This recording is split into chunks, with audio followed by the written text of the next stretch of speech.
In previous lecture we have finished with the wave equation for the hydrogen atom, and in that we have obtained the separated R, T and F equations, and we have tried to obtain the general solution for T and F equations. Okay, and based upon this we have said that these T and F equations are like quite informative with respect to shape of the orbitals. Okay, so if you want to find out the shape of the orbitals, we will mainly consider the angular part of this wave equation. Okay, angular part of the wave equation, and these T and F equations are called as a angular equations, or sometimes it is also called as a spherical equations. Okay, spherical equations,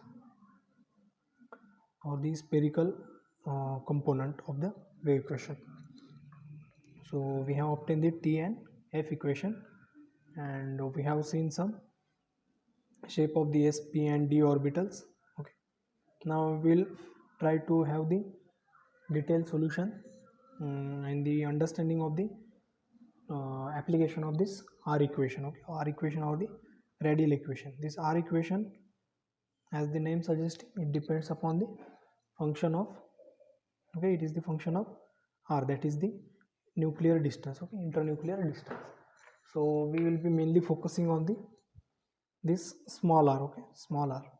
So this R equation contains the lots of derivation terms. So for this we'll again using that Lagrange's theory. Okay, and series method for obtaining the final solution. Various substitutions are there. Okay, so instead of going this detailed derivation of this R equation, we'll directly move to the its application part. Okay, so we'll directly move to the its application part. Like first we have to like see the final derivation.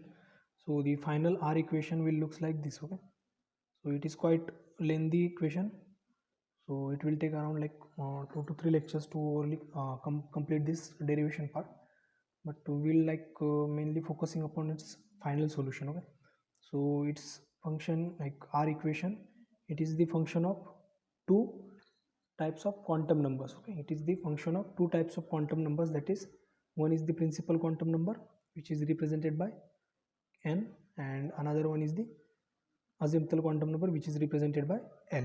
Okay, so R is the function of azimuthal quantum number and principal quantum number. F equation was the, like, first we have derived that solution of equation. Okay, F equation, so that was the function of only m. Okay, m, that is the magnetic quantum number. Then previously we have derived the T equation. Okay, theta equation, which was the function of two variable, that is L and m, that is azimuthal quantum number and magnetic quantum number. Okay, so the equation or the solution for R equation is this much.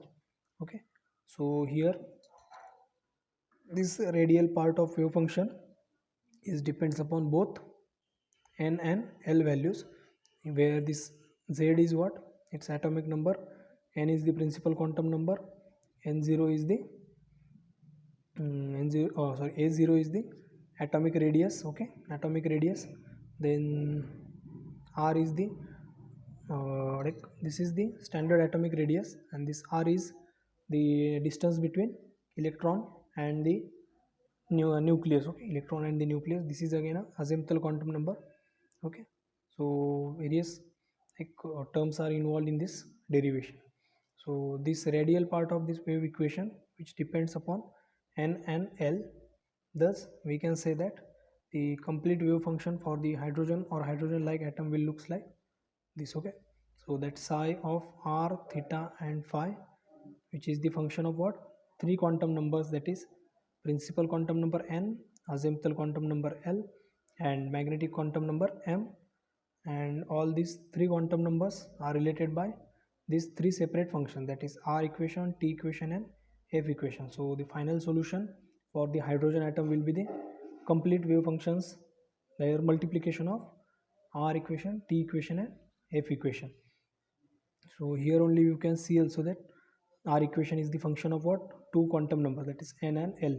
T is the principal of L and M, and F is the function of M only. Okay, so MCQ might be like ask on this which type of functions are there. Okay, so likewise, like questions might be asked in the exam.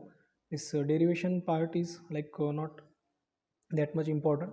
Okay, so we have to like understand the final derivation, what are the various terms that are involved in the final equation of the R equation, and which type of quantum numbers are used for derivation of this R equations. Okay, so next important part, or the most important part, is the probability distribution or the radial probability curves. Okay, so for the various orbitals, okay, we have already seen the shape of the orbitals. Means for s orbital it is spherical, for p orbital it is dumbbell shape. So for pz, px, py, as such we have seen the separate p that curve for the separate orbitals. Okay, so shapes are already known to us.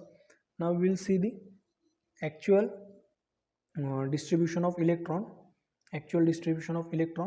based upon the two equations. That is, one equation is what, radial probability distribution curve, which will depends upon what, R equation. Okay, so R equation will corresponds to the radial probability distribution, and this angular or the spherical coordinates or the angular equation will be depending upon the T and F equation. Okay, so this angular part is depending upon T and F equation, and radial probability will depends upon the R equation.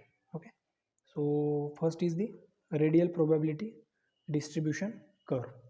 So this curve will describe how the probability of finding the electron will changes with the function of radial distance, that is R. Okay, so overall it is the probability of finding the electron from the distance of nucleus. Okay, so the probability of finding the electron in the space around the nucleus is called as electron probability function, which is denoted by D. The curve which is obtained by plotting the density against the radial distance r is called as a radial probability distribution curve. Okay, so for 1s orbital we are having the curve which is, okay, like this. Okay, so here we can see that there is a maxima, okay, at a angstrom unit 0.529.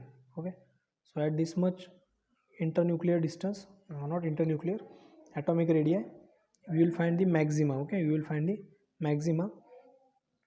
So this n as a function of r, if we plot this, we'll get the one curve having the peak at 0.529 angstrom unit. Okay, angstrom unit.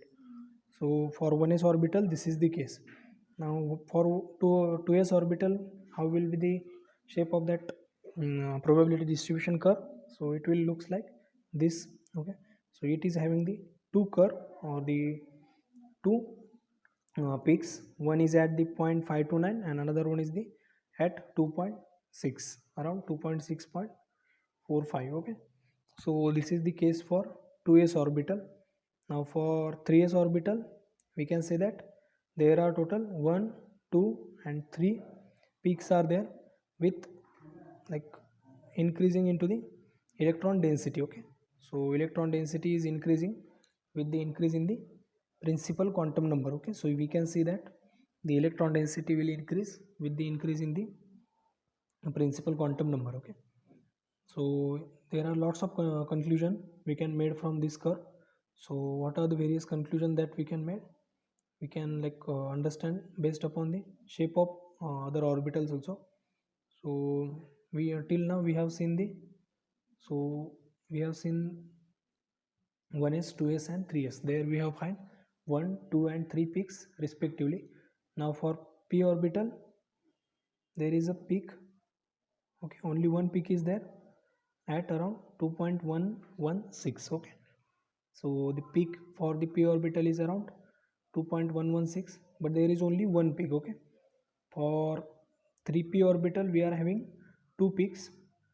Okay, one is here and another one is here. Okay, so there are two peaks for the 3p orbital. So we can generally say that the number of peaks for the given orbitals can be obtained by the formula n minus l. Okay, so remember this formula to calculate the number of peaks for the particular orbital. So for 3D orbital we can predict that the number of peaks will be how much. So here n is 3. For d orbital d value is 2. Okay, for d orbital l value is 2. So finally we can say that there are there is one peaks for the this d orbital, and that is the case. Okay, so here we can see this, there is a peak for the 3D orbital. Okay, so what are the conclusion that we can make from this above probability distribution curve? So from the curve we make the following observation, that the probability of finding an electron at the origin, that is nucleus, is what? 0. Okay, so there is no probability of finding the electron at nucleus, so electron can never be found at the nucleus. Okay, so this distance for the maximum probability for the finding out the electron in an orbital increases with the increasing in its principal quantum number. Okay, as we have seen this, for 1s orbital electron is quite closer to nuclear than for 2s and for 3s. So we'll find the nuclear density or the electronic density more prominent as the principal quantum number increases. Okay, the total number of peaks which are appearing in the curve for the s, p and d orbital, which are equals to n for s orbital, for p orbital it is n minus 1, and for d orbital it is n minus 2. So we simply make the formula, that is n minus l. Okay, so in order to calculate the number of peaks, we will simply say that the number of peaks for the given orbital or the given like orbit is simply n minus l. Okay, so from the curve of 1s the value of n is equals to 0 at the nucleus, and it increases with increasing it into the r value, and it will reaches to what? A maximum point of around 0.529 angstrom unit, and then again it will falls to 0 as the r tends to infinity. Okay, so there is a maxima for 1s orbital at this much distance. For 2s orbital we'll get the two maxima, one is at 0.529 and it will falls to 0 at around 1.058, and further with increasing into the values of this r, you will get again the maxima at 2.645 angstrom unit. Okay, so beyond this, when the r again increases to infinity, it will reaches to the 0. Okay, so probability of finding the 2s electron is like average of these two values. Okay, so the probability of finding the 2s electron is very close to the nucleus. Okay, than the 2p orbital. Okay, so so there are like various conclusions are there, and the important conclusion is that the number of peaks or the how many or the shape of orbital for the 2s, 2p or 3D orbitals. Okay, now next is the radial functions. Okay, important point is the next, that is the radial functions or the radial plots. Okay, radial functions or the radial plots. Okay, we can see this radial plots in the next lecture.